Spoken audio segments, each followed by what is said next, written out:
I think that's why it's so important to find a friend within the chapter to kind of Yeah, I was going be to an mention.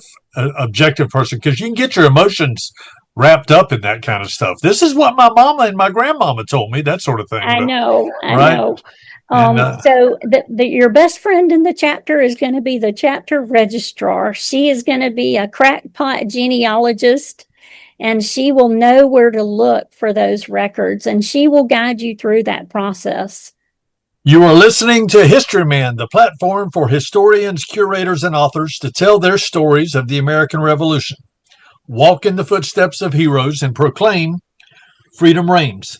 On today's episode, we are with Julie Hardaway, Chairman of Protocol and Chairman of the State Speaker's Staff for the South Carolina Society Daughters of the American Revolution. So, welcome, Julie. Thank you for having me, Eric. Well, I'm curious for those who are thinking about getting into the DAR, and you have done a lot of research, and I would think some of these people weren't even mentioned. You didn't find them in the pension applications because a lot of those pension applications were made after a lot of them died. So, how did you track them to be able to document it through the DAR and get it passed through the rigorous vetting process that the DAR has? Well, fortunately for me, a lot of these men already had many, many descendants who had joined the DAR on those lines. Yeah. Right. So I had not proved a new patriot at all. I have proved a new child of the patriot. And of course, when you do that, you have to submit proof that that person is the child of that patriot. If you're lucky, there'll be a will that mentions the children of the patriot. Where would you find those wills, though? Well, different places. The best thing is to do it online. You can use familysearch.org. That's a free website. Of course, there's ancestry.com. But familysearch.org, I call it going in the back door of that one. When I get on there, I go down to see all of the records. And then I go to that particular, you have to tell it United States, and then you have to tell it, the state of Georgia, and then you have to tell it Jefferson County or whatever county you're looking for. And then you can go on there and look and see, do they have wills? Do they have deeds? Do they have marriage records that go that far back? And if you're lucky, you'll find it in there.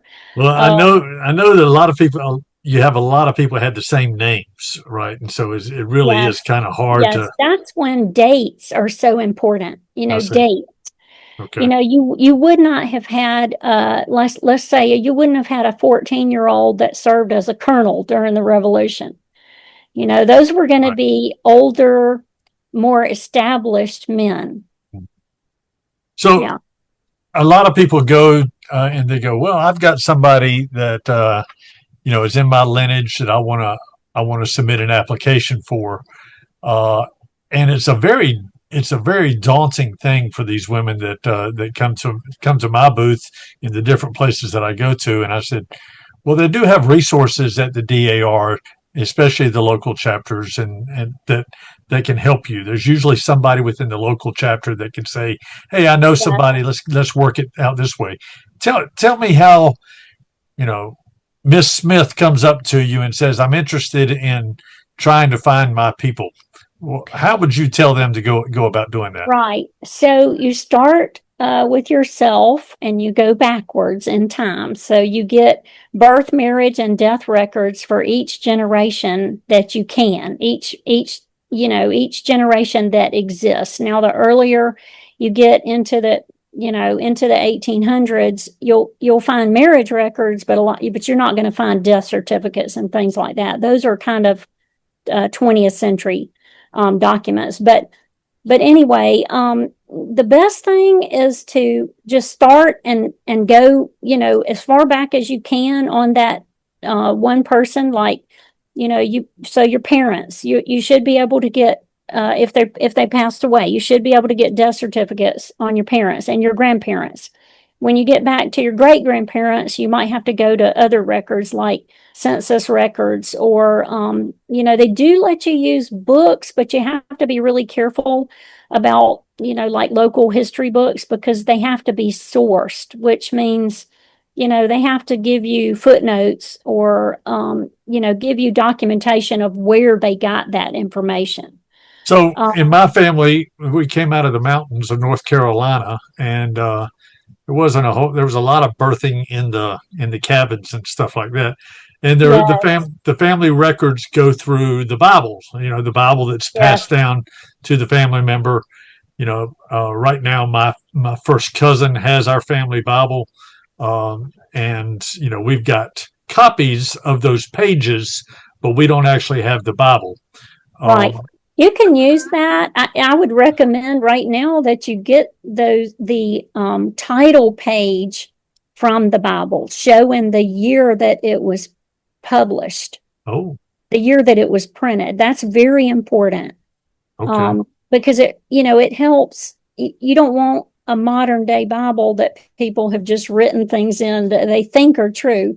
You want a Bible that, these early settlers would have taken with them, from point A to point B, Hmm. and continue to write things in. Like what you mentioned, a lot of them would be married by a minister of the gospel, but that didn't get registered at the courthouse. That's So right. Right. maybe it's just written in the Bible. But the DAR is pretty persnickety about that. They look at the handwriting in the Bible, they look at the year the Bible was published. Um, they look at things like whoever was writing in that Bible, did they know? I mean, they probably knew their parents. Did they know their grandparents? Hmm. How far back in time did that, and did the grandparent live, to be 80, 90, 100, where these children would have known that person? Yeah. So, they are pretty persnickety about it, but they're very thorough. They want to make sure that the line is correct, because once somebody does turn up new information, and I have done that before, turned up new information, then they don't kick people out that were already in on that line, but they'll close that line to future generations, so that they can't continue on a line that has been proven to be incorrect. I think that's why it's so important to find a friend within the chapter to kind of Yeah, I was going be to an mention. objective person, because you can get your emotions wrapped up in that kind of stuff. This is what my mama and my grandmama told me, that sort of thing. I But know, I right, know. and So your best friend in the chapter is going to be the chapter registrar. She is going to be a crackpot genealogist, and she will know where to look for those records, and she will guide you through that process. wow, that's great. That's great to have that. So we talked about inculcating the new generation in in the American experience, okay? And you've talked about your ancestors, and I'm always envious of people that are able to track their ancestors back to that pivotal time period in the founding of America, right? And freedom is known in the world in in a very large way because of the that particular conflict and the patriotism of those men and women that fought in that time. What what is a story that resonates with you that really just kind of, I mean, you talked a little bit about your ancestors and stuff, but is there a story that resonates with you that kind of talks about the American experience from that time period? Oh, wow. Uh, well, I'm just amazed by the women. So I talked to you about Nancy Wilson Lee and about Agnes Wiggum. Um, the things that the women did, while the men were away, or even what they did on their own. I mean, for Agnes Wiggum to raise the cattle like she did, and to sell the beef, to feed the troops, I just think that's really remarkable for a woman to do. In a time period when women didn't really own property, and they couldn't vote, and they couldn't work outside the home. I just think it's remarkable that women did those kind of things. And I didn't have anybody that was in the Edenton Tea Party, but we talked a little bit about that back in the beginning. Those women, what they did in Edenton, that they got together and signed a petition. 51 women signed this petition to boycott tea and English imported fabrics. But that was a radical political move for these women. That was radical. Men participated in boycotts. Women did not do that. These women did. Well, they certainly. And then not only that, Penelope Barker, the leader of that group, she mailed that petition to newspapers in England, and they printed it. At first they kind of laughed about it. They thought it was funny that they said, is there another Continental Congress in Edenton too, that's made up of women? They laughed about it, but then there was a letter written from Arthur Ardell to his brother James. Arthur was in England, James was in Rowan County, I believe, Rowan County, North Carolina. But anyway, he mentions that the women were like the Amazonian women, that when they threw a dart, if it hit in the Achilles tendon, it was deadly. And so he mentioned that the women were very powerful. So anyway, I love the stories of the women. That's a great story. They even made a cartoon of those women, and didn't they say something along the lines? That's right. The men of America need to get hold of their women, or something like that. I've always found that to be the cartoon. It's a caricature, and right. It shows an unattended child under the table, who a dog was licking his face, and the dog was urinating on a tea caddy, and there were lots of things also in there. Like, it showed a woman that was drinking out of a punch bowl, which was a perfectly acceptable thing for a man to do, but not for a woman. And there was a woman in the caricature that was holding a gavel. Women didn't run meetings like that, but anyway, what they were saying was, you women need to go home and mind your own business and tend to your families, and not mess around in the world of politics. Yeah. Well, that didn't go over too well with the women in America, that's for sure. Well,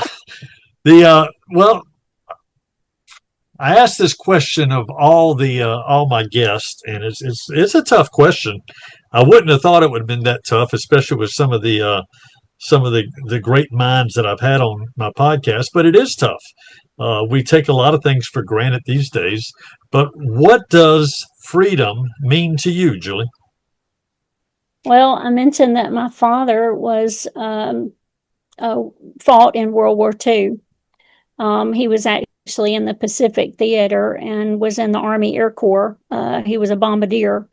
So he calculated, wind speed, and used the Norden bomb sight to figure out how to, where to drop the bombs. But, what he fought for, and what these Revolutionary War patriots fought for, was, the freedom to have the speech like what we have today, and the freedom to vote our conscience, and the freedom to bear arms, the freedom to practice our own religion, and not be forced into a religion by the state.